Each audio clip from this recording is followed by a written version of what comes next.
This is Kinda Murdery Season 1, Ghost Towns of the Mojave Desert, presented by Criminal Content.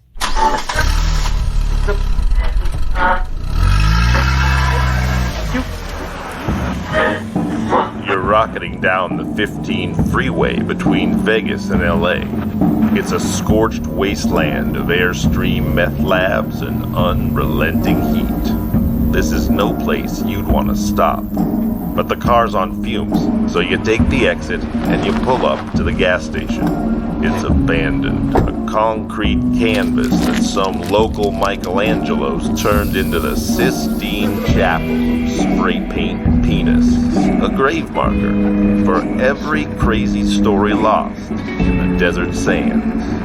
These are the ghost towns of the Mojave Desert. And this is Kinda Murdery.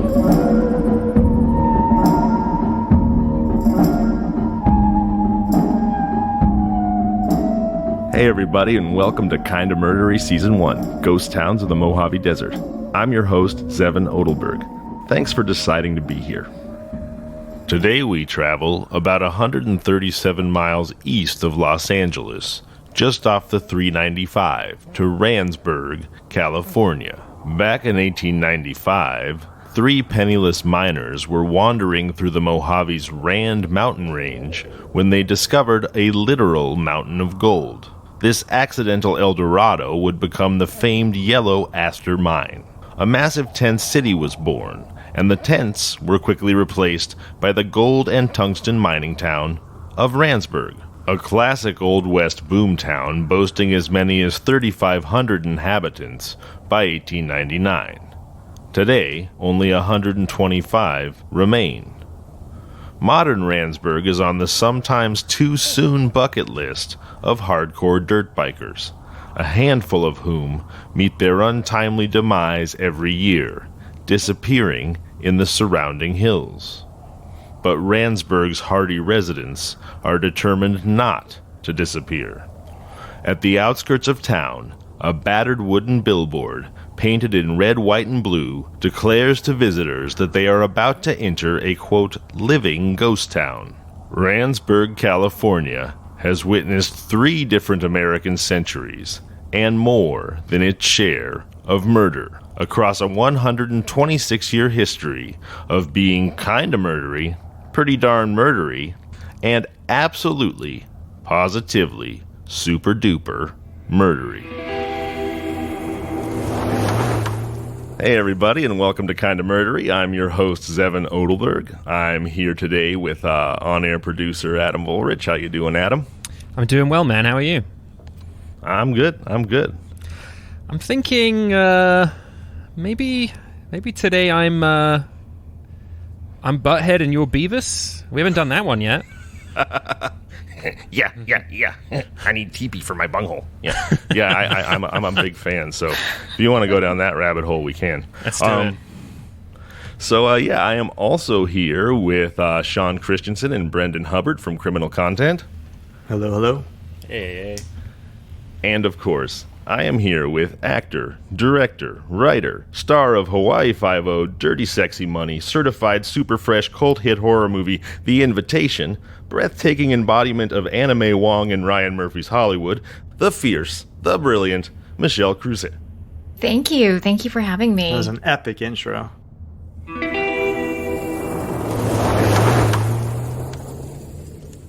So, Michelle, you're part of the 2021 AFI Women in Directing program, and your short film, Bite, is somewhat autobiographical, right? Could you tell us a little bit about that? Yeah, just for me to have some authorial voice. I generally write autobiographically, and, the idea is to fill in stories that I feel are missing from the cultural landscape and just from the Asian American community itself. The immigrant experience is not something I feel is really explored. So it's about my family and my upbringing with my mother, who is a Taiwanese emigre, and it's about the night she attacked me. So it's a wow. It started out as a dark comedy, but I won't give away sort of the climax of the film. But it is a look at how one woman who was emotionally and culturally displaced in America, finds herself at the convergence of herself being at menopause, her daughter's leaving for graduation to go off to college, and her husband has sunk them into financial debt. So it's her response to all of that. She feels like she's essentially losing her relevance as a human being on multiple fronts, it sounds like. Yeah. That's heavy. But it's a dark comedy. But it's a dark comedy, fellas. Yeah, Dark comedy. I tried. I really tried. I mean, I really think the most painful things in life can be laughed at. So They should be laughed at. Yeah. How else are we going to That- deal with it? Yeah, And here you are on a show called Kinda Murdery, and we're all about laughing at painful things. that's right. Today, we're going to talk about the self-proclaimed living ghost town of Randsburg, California. And taking a quick look at the itinerary here, it looks like Randsburg has plenty of attractions for murder tourists like us. First up, we're heading to the Roaring Twenties Desert Edition for a story I'm calling Most Recent First. You know, like podcast episodes. Or, damn it, Al, you're a coroner. You have to try. Then, it's on to 1908 for Labor Unions Are What's Wrong with America. Or, That's the craziest shit I've ever heard. And yes, the latter is a commentary on the former. And finally, we're headed back to 1896 for a story about the misuse of firearms that I'm calling Double Dicks and the Punky Brewster Brothers. Or, when you combine Richard's men, Randsburg, and guns, you end up with the wrong people getting shot in the back. Those are our stories today, guys. Let's do it. In April of 1928, the broken body of Randsburg resident and mine owner Anton Getz, who, even though he was Italian, is known to all the Randsburgers as Frenchie, is found at the bottom of a mine shaft, specifically the bottom of his own extremely profitable tungsten mine. In fact, Frenchie was known to be fabulously wealthy as a result of that mine, and to prove the point, following his death, a sum of $10,000, or roughly $160,000 adjusted for inflation, was found hidden in his house. Months later, on July 11th, a column appears in the Fresno Morning Republican entitled "Officials Hold Death Accidental," stating that following an inexplicably massively delayed autopsy by coroner Al Urin. I mean, the guy died in April. They performed an autopsy in July. Did you say the coroner's name was Al Urin? Yes. Yes. That's what I thought you said too. That's Dr. Piss in the house.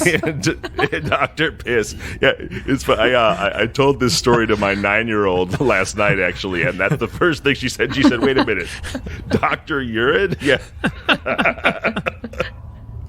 So, I mean, I have no idea why they did an autopsy. I mean, 3 months after the death, and what kind of 1928 super refrigerator, because I'm not even sure they had refrigerators in 1928 they were storing this body in. So, yeah, after the autopsy by coroner Al Urin, Kern County Sheriff Walter A. Shea is satisfied that Frenchie Getz, whose arms and legs were broken prior to his demise, and who had removed his shirt at the bottom of the mine shaft to fashion himself a makeshift pillow upon which he expired, had in fact suffered an accidental death as a result of his fall. Now, if something sounds a little fishy to you, you're probably smarter than Sheriff Walt and Coroner Al. So let's find out as we jump into Most Recent First, or damn it, Al, you're the coroner. You have to try. So his limbs were broken prior to the fall. How were they able to determine that? So prior to his death, his limbs were broken. So I left a key piece of information out of this frame, which is, and this is why this story is called Most Recent First.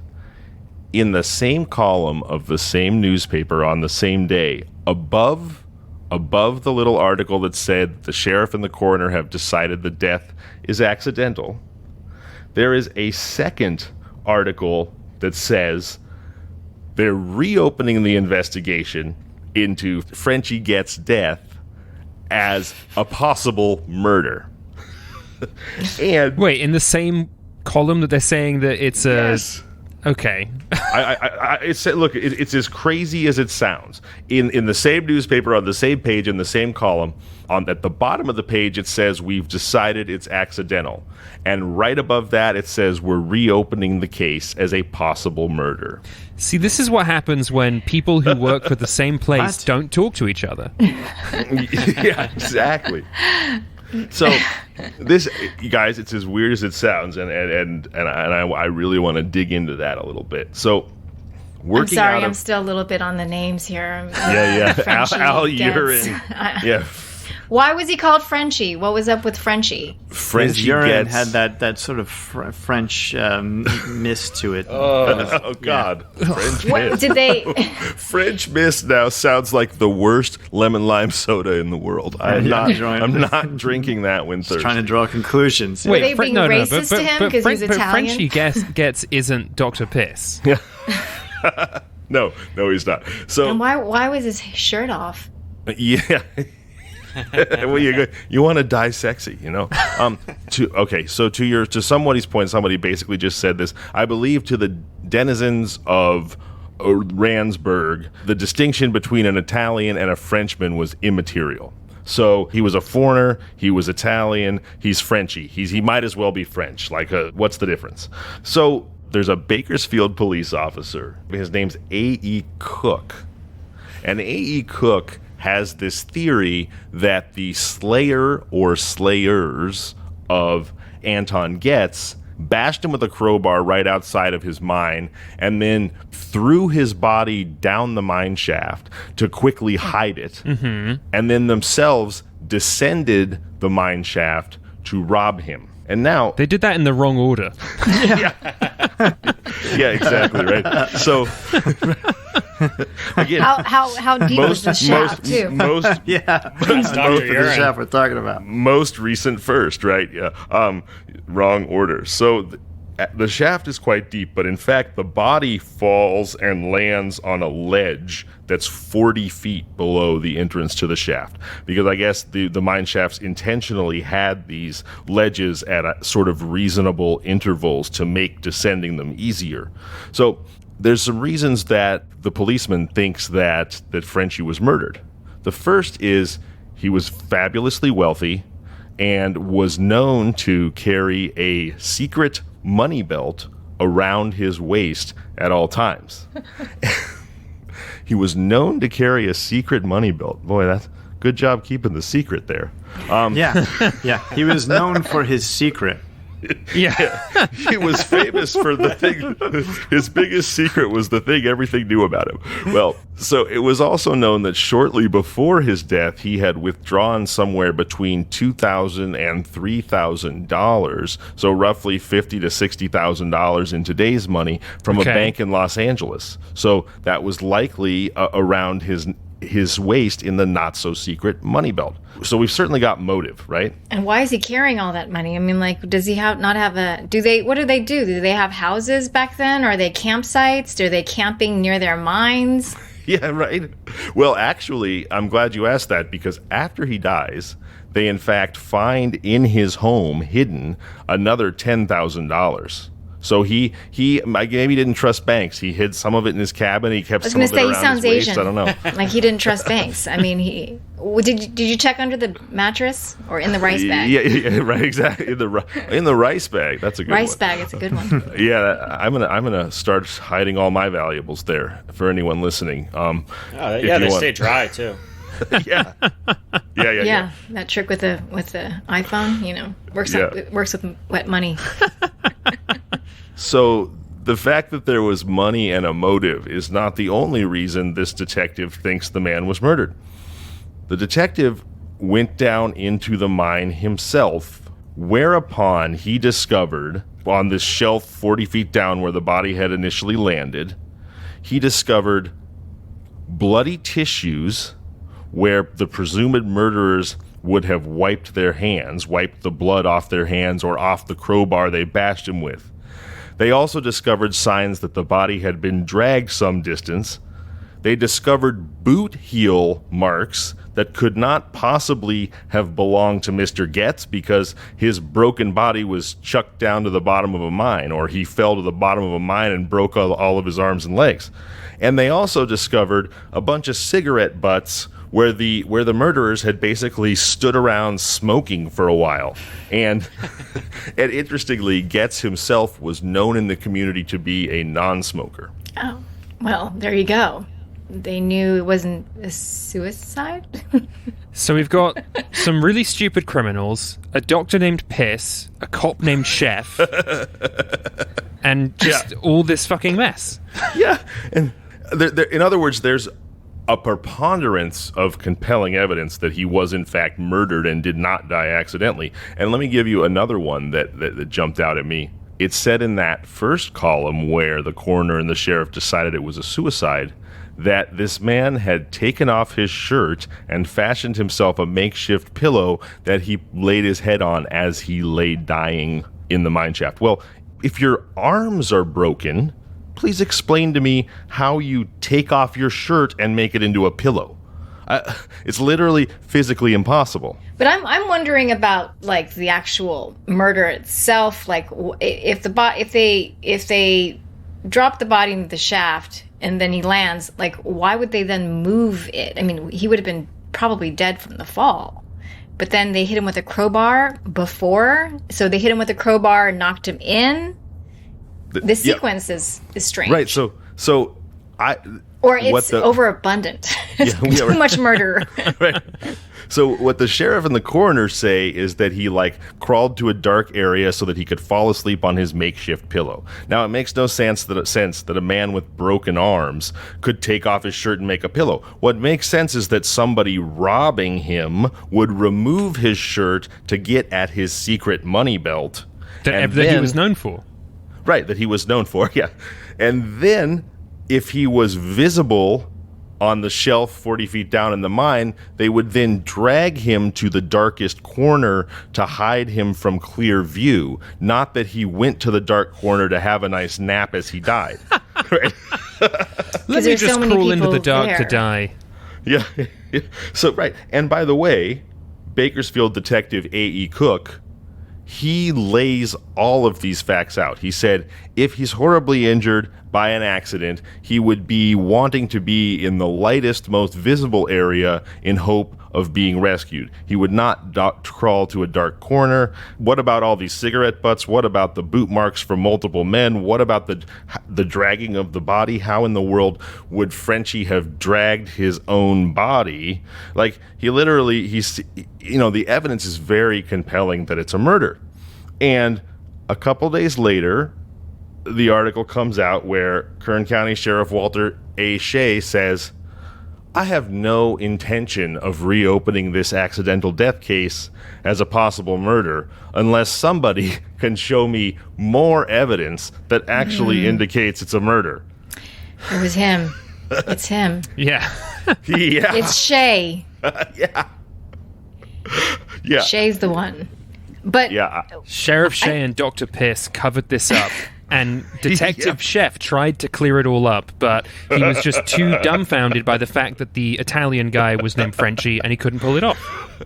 Oh my god. And then somebody wrote a book called Frenchie's Secret. Yeah. This is like the most confusing game of Clue ever, right? I still want to know what they did with his body between April and the autopsy. I have no idea. I could find nothing about that. But I agree. It seems pretty clear to me that the sheriff and the coroner robbed him and split the money and just didn't have to work too hard to cover it up. There you go. All right. So next up we have labor unions or what's wrong with America, or this is the craziest shit I've ever heard. The Jeff Bezos story. Yeah, exactly. Helicopters, news reporters, everything. So in 1908, the owners of the aforementioned in the intro to the show Yellow Aster Mine, they've had it with the Western Federation of Miners, who are the local mining workers union, which has been around for several years and succeeded in getting higher wages for everybody. And bargaining successfully for the miners, which of course is a terrible crime. And in particular, they focused their annoyance on a well-liked, charismatic young miner named Fred Yockley. In fact, though, it may not have been the mining company themselves who targeted Yockley at all, but we'll get into that. So, Yellow Aster Mining Company's first strategy for disbanding the union is to essentially accuse the miners of stealing high-grade ore. And what they do is they hire the Los Angeles detective firm, the Hearst Detective Agency, who are essentially the J.V. Pinkertons, to prove that the miners are stealing. I don't know who the J.V. Pinkertons are. Well, I mean, the Pinkertons were the most famous detective agency in the American Old West, so they were like a group of American Sherlock Holmeses, if you will. But really what they were a bunch of Ray Donovans. They were essentially hired thugs. So, in reality, what the Yellow Aster Mining Company most likely did was hand these J.V. Pinkertons a big envelope of cash and say, make the union go away. And I doubt they asked any questions. So they're just union busting, essentially. Yeah, just union busting. So framing the miners for theft was the first strategy that the Hearst Detective Agency went after. So let's jump into it and find out how it all went down. There is a woman named Alice G. Clark, described as attractive in the newspaper, an attractive young woman named Alice G. Clark. And she's busting a glass ceiling most likely here, I would imagine. She is actually a detective working for the Hearst Detective Company. And she previously worked for the Pinkertons themselves. So this was a badass young woman. Initially, when they want to try to prove that the miners are stealing ore, they can't find stolen ore anywhere. They raid saloons, they raid miners' homes, they're not finding anything. So they decide that, well, the miners must be stealing ore, and you know what? We think that they are hiding the ore with prostitutes in the red light district. Of course. Okay. That's where I would hide my ore. Yes. Yeah. No, you hide it in your secret money belt that everyone knows about. Everyone knows that's where you hide the ore. I think it's the accidental homophone there. Hide me ore with the oars, right? Like a pirate or something. And how interesting that there's a chick detective. So Alice? Yes. Her name is Alice G. Clark. So here's what happens. Once they decide that the ore must be being hid in the red light district within these brothels, they bring in Alice, not to pose as a sex worker, but to actually pose as a dressmaker, and to befriend the madams and the ladies of the night, and to find out where and with whom these miners are stashing their supposed ill-begotten gains. Okay, Alice finds nothing, no evidence whatsoever of there being any stolen gold. So meanwhile, Alice's husband, a man named C.H. Clark, who is described as basically just being a total layabout loser. Like, I think his wife calls him a man who desperate to make good without the brains to actually do so. That's a really eloquent way of calling him a fucking bum. I like that. When did she say that, by the way? Every day. Every day. Every day. Yeah, breakfast. This is a random interview. Breakfast, lunch. To anyone who would listen. Breakfast, lunch, and dinner. Yeah, so this entire story is a first-person interview with her that was published in the Bakersfield Echo. So when they're unable to find any evidence of stolen gold, C.H. Clark, like whining as he does at the breakfast table after she's probably just calling him a piece of shit, he basically says, which he is, it's a very fair indictment. He says, if we don't come up with something soon, they're going to fire us and I'm going to lose my job. And so C.H. Clark has an idea. He says, how about this? How about we frame that Fred Yockley guy who everybody likes, who seems to be a leader? Let's frame him for conspiracy to blow up the Yellow Aster mine. As he's pitching this idea to his wife, another man, local Randsburg private detective Joe Coplin. Joe Coplin is an alias. His name's actually George Nelson, but don't get confused by that. Wait, hang on. The undercover cop put cop in his alias name. Either that's some incredible reverse psychology, or that's the dumbest motherfucker that has ever gone undercover. Well, you know what, Adam? It's probably more the latter, and there's more to why that is. But he's not actually a policeman. He's a private dick. He's like evil. Okay. He's evil Perry Mason. So there's too many detectives in this story. Everyone's a PI in this story. And dicks. Yeah. Well, damn it! I should have called this story "Too Many Detectives." Shit. Not good. So anyway, as husband Clark is hatching this nefarious plot to his wife, in walks Joe Coplin and overhears this plot, and his face lights up. And he says, yeah, we're going to do this. We're definitely going to do this. So that night, Alice is alone in her room when Joe Coplin breaks into her room brandishing a pistol, having, and I'm quoting from the newspaper here, blackened his face with burnt cork to appear as a Negro. He busts into her bedchamber brandishing a pistol in blackface and attempts to force himself on her. Jesus Christ. Immediately, I thought to myself, she knows Coplin. He just has soot all over his face. That's no She's no kind of a disguise. On. Yeah. And it's You'll never pass. But so, because she's a badass lady detective, he fails to force himself on her. At which point, he changes gears and he says to her, all right, he holds the gun on her and he says, well, if I can't sleep with you, I have to force you to do something. And so here's what we're going to do. You're going to be the one who signs the statement that says that you know that Fred Yockley is planning to blow up the mine. I mean, this Joe Coplin guy is literally a sociopathic, idiotic maniac. And she says, there's absolutely no way I'm going to do that. Get the F out of here. And I guess he does leave because ultimately, he knows the family. He can't just shoot her in the house at night. So he leaves. Wait, so he goes into her. He plots to basically just assault her. Is it even connected back to? He then lands upon the idea to connect back to the mine.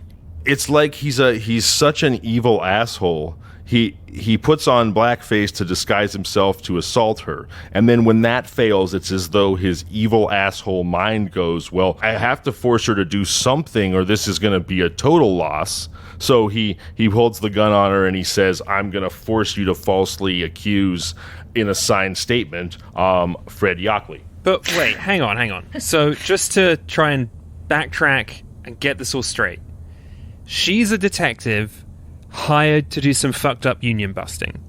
Her husband is also a detective? Correct. They both work for the Hearst Detective. Okay, it's so they've just both as crazy been hired as you think. for it, right? Okay. Correct. Then there's this other guy who's a different private detective who doesn't work for Hearst but overhears them planning to lie, and then he decides to act like a total racist piece of shit and also a rapist and fails at being a rapist. Yes. And so decides to then say, that plan you had earlier, let's do that plan, but also perjure yourself it's all on specifically. You. Yeah. Yes.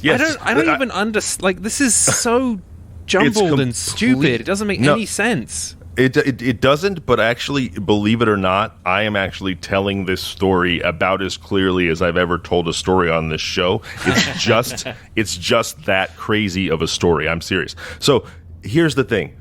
Coplin, although he does not work for Hearst, we will find out in a moment, is also employed for whatever nefarious means to try to break up the union by the mining company as well. He is working separately toward the same end. And Yockley was the head of the union? He was not the titular head, but he was considered the most well-liked and respected and influential of the miners. And so they want to pin it on him. But you know what? this is why I said at the outset that the idea of pinning it on him may not, in fact, have come from the mining company, because Alice G. Clark, who has that total piece of shit husband, is actually having an affair with soon-to-be framed man Fred Yockley. Oh, you're kidding me. I am not. Oh my gosh. Well, there you go. I am not. I am not. And so, of course, she's not going to frame him because she is in love with him. So what happens after the attempted assault, the attempted racist blackface assault on her person, and then trying to force her at gunpoint to sign the confession, and she refuses that as well, Copland leaves. The next day... Wait. So he tries to force her, and she just like, no? She's just like, no. He leaves. Well, because he's a jackass. Because he is in her home. Her husband is presumably asleep. He's tried to force himself on her. He's holding a gun on her. But if he shoots her, there's no way he's going to get away. So he suddenly realizes, and plus he's like this jackass in blackface. So he realizes, I can't actually fire this gun. And plus, she's a lady detective. She probably knows how to handle herself. So he just basically gives up and says, like, okay, fine, and leaves. It is funny in the sense that it's like the misadventures of a bunch of evil, morally despicable clowns. I confused. They also sound confused. Yes. So after failing with his nighttime, rape and blackmail attempt, she gets called to his office the next day. And here's the reason she has to go. Originally, she was sending her reports back to the detective agency about looking for the stolen gold. At a certain point, she was instructed by the detective agency, because they were employed by the mining company, to start giving her reports to Copland instead. So even though he didn't technically work for the detective agency, he became sort of her indirect boss. So she gets called to Copland's office the next day. He once again holds a gun to her head and says, here's a statement you're going to sign that you know that Fred Yockley is going to blow up the mine. She again says, just go ahead and shoot me, fucker. I'm not going to do that. Did he clean his face? I'm sorry. It's true. It's crazy. So then basically she says, she's from Los Angeles. She says, no, you're going to have to shoot me. I'm not signing this under any circumstances. Again.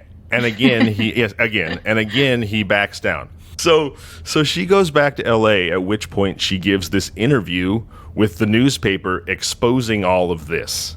In the meantime, Yockley is arrested on the strength of the reports that she had sent to Copland that he had then falsified.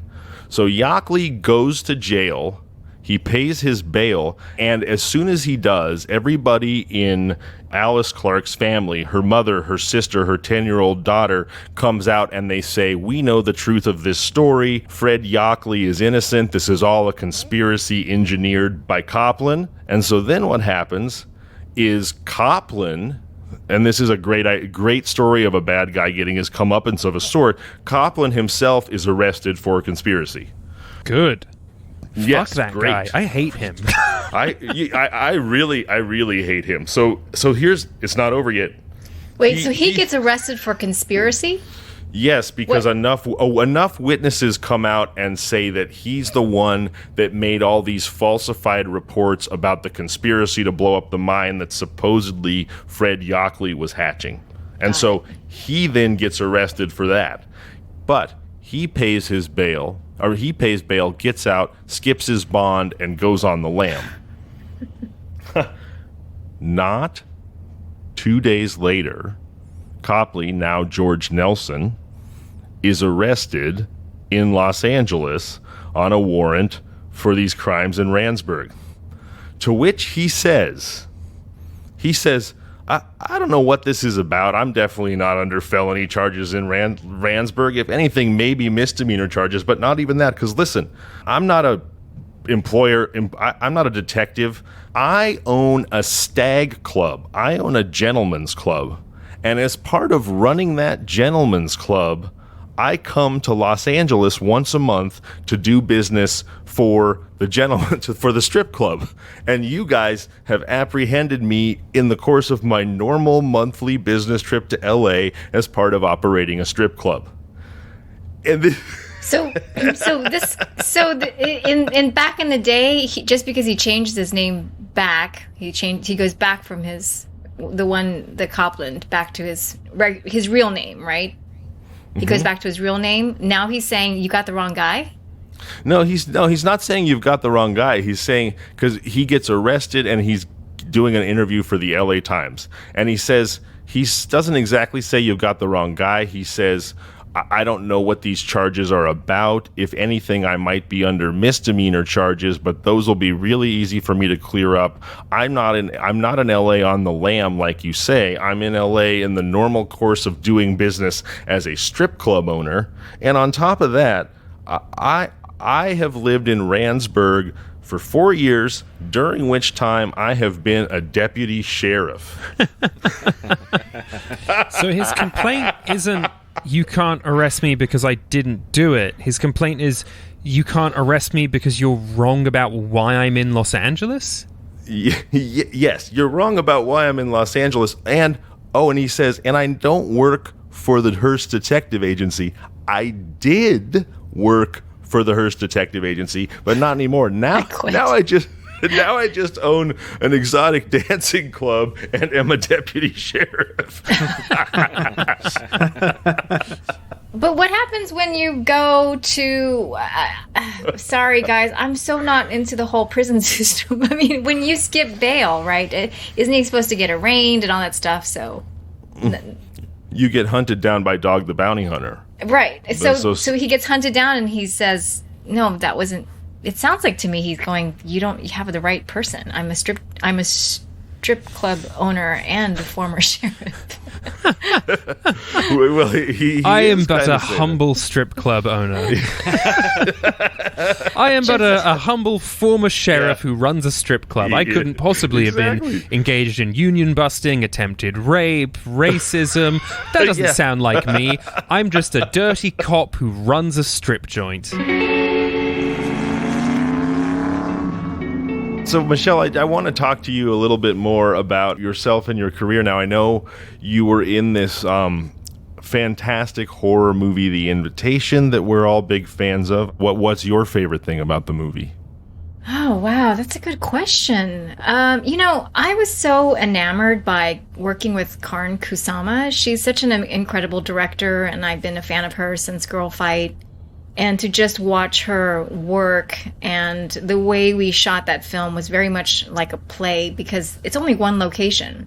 So the whole film is in this dining room. And Unity of time, place, and action. Yeah. Yeah, exactly. So the way we rehearsed, the way we went about shooting it was very specific. And it was interesting to watch her take this one location and break it down into segments.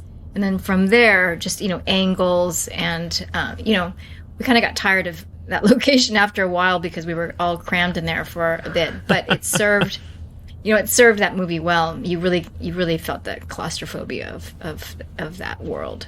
Wow. So what was your favorite movie death? What's your favorite cinema death of all the movies you've died? Well, in Far North, I don't know if you've seen that movie, but my face gets cut off.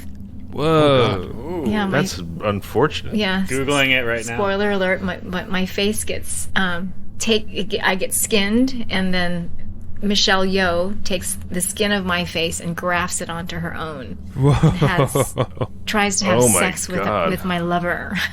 That's my the whole. goodness. Sorry, I just gave away the whole film. Holy smoke! And was she herself missing a face before she stole yours, or did she just put yours right on top of hers? I think thematically she was, but no. In the movie, she physically the gist of the theme is that it's two women, a mother-daughter relationship. A man comes into their midst, and then they're both attracted to him, and the young daughter ends up being with him, and then they try to leave her, and then she gets her revenge by cutting my face off.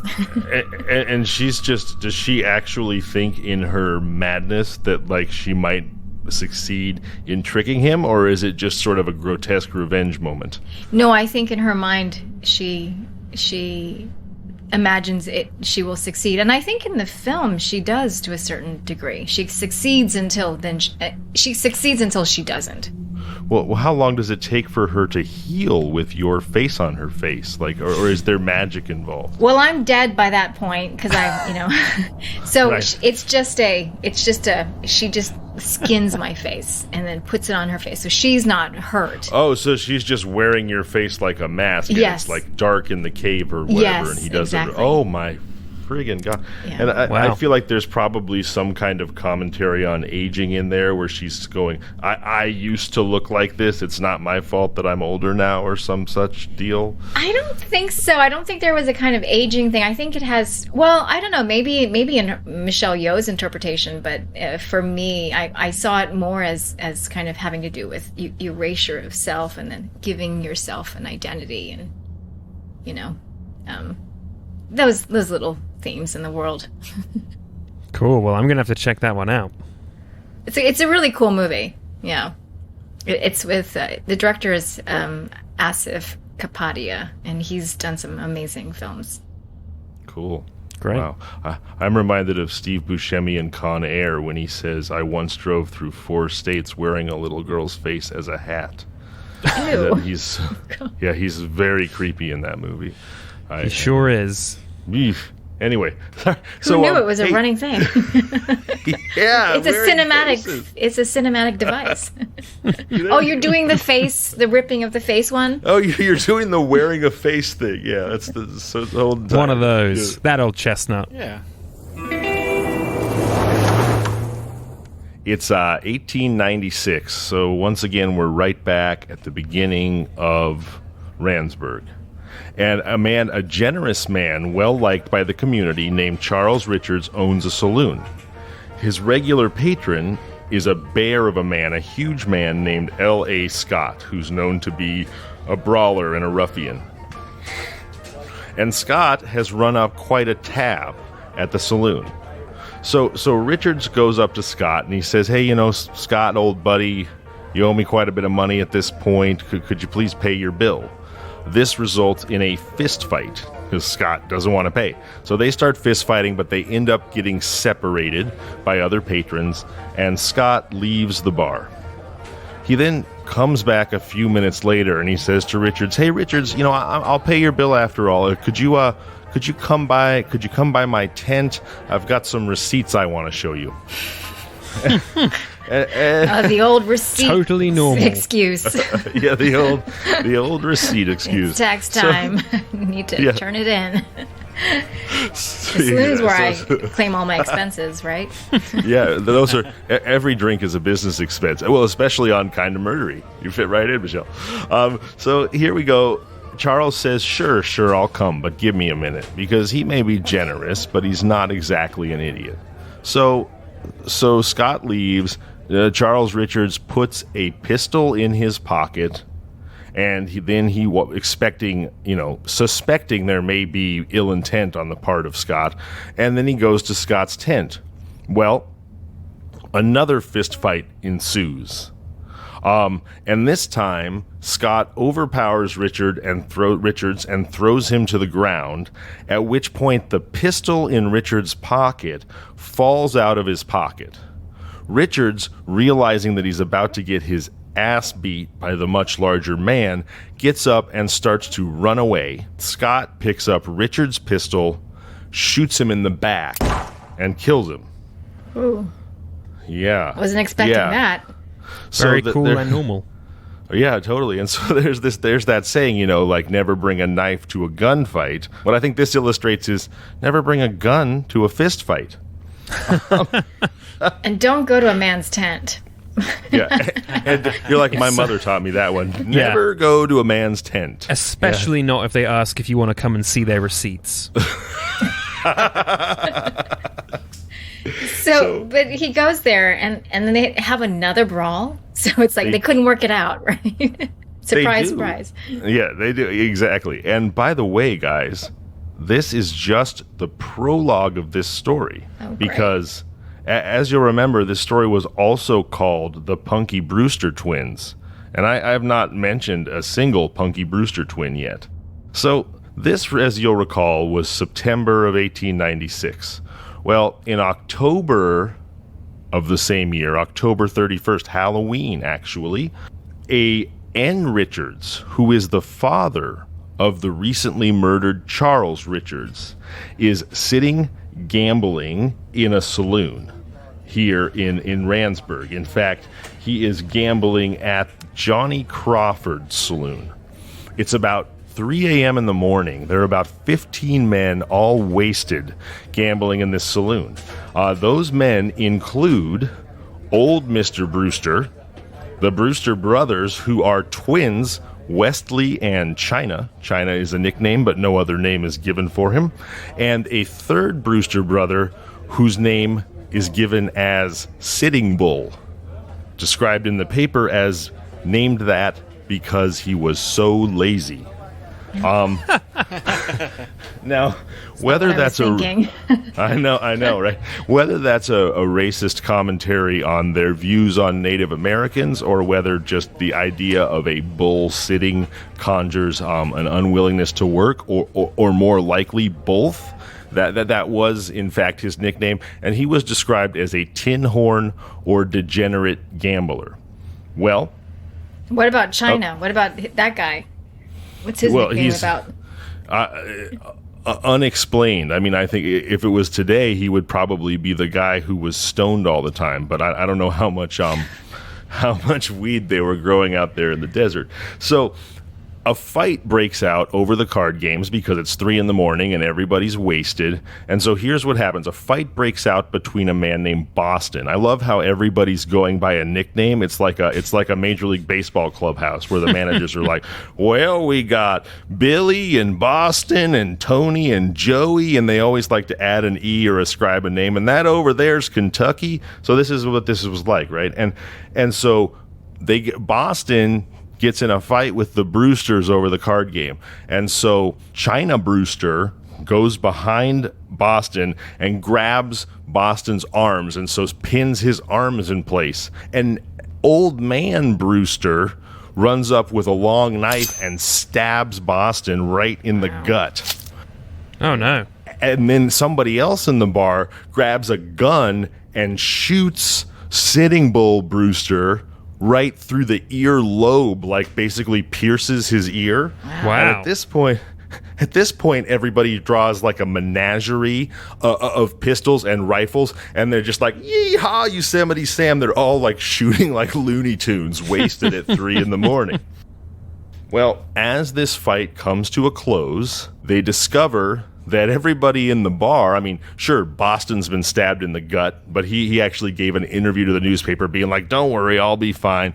And one of the Brewster twins has his ear pierced, but everybody else in the bar is fine. And when they kind of stumble drunkenly out of the bar, what they discover a full 100 feet away from the bar, on the ground in front of his tent, is a man named Alt, who's been shot through the back and through the belly, and dies slowly in agony over the course of like a half an hour. And Alt had nothing whatsoever to do with this bar brawl. So he was purely an innocent bystander murdered by a stray bullet when all these drunken maniacs with their cartoon names started shooting up the bar. And this is the guy from the beginning of the story that you said went to go look at the receipts? Oh no, this is not. This is just this shows the tragedy that can happen when the wrong people are killed with the wrong guns. Gotcha. This is a guy we've never met before, a pure stranger who had nothing to do with the bar fight, who was sitting outside of his tent stargazing and caught a bullet through the back and out the stomach and bled out and died slowly. That's so sad. Okay. So that's kind of murdery, right? I would say moderately murdery on that one. Yeah. Twice murdery. And I guess the moral of the story really, and this goes back to the two dicks, is that if you get a Richards man, whether it's the son Charles or the father N, if you get a Richards man in a gunfight, the wrong person ends up shot in the belly.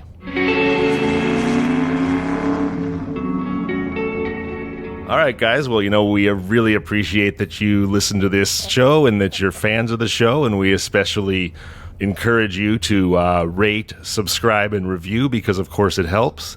And one of the things we'd like to do now is we have some fun reviews, and I want to read one of them. And so here we go. And this is from a reviewer named, I'm going to try to say this correctly. It's Parth Marathe. That's a Parthmarathe. It leaves a 5-star review entitled Very Nice and writes, "That was definitely moderately murdery, surpassing the advertised kind of murdery." So, Thank you, Parth. yeah, thank you very much, Parth. And once again, please rate, subscribe, review, and maybe next episode you'll hear your review read on the air. Well, you know what? This has been so much fun. Thank you so much for being here, Michelle. You've been an absolute blast. Your stories are wonderful. You're wonderful. We're just really, really glad to have you. So thanks for coming on. Yeah, thank you so much, Michelle. Yeah, thank you. This has been a lot of fun, just hanging and talking and hearing these cool stories. All right. Well, that's our show.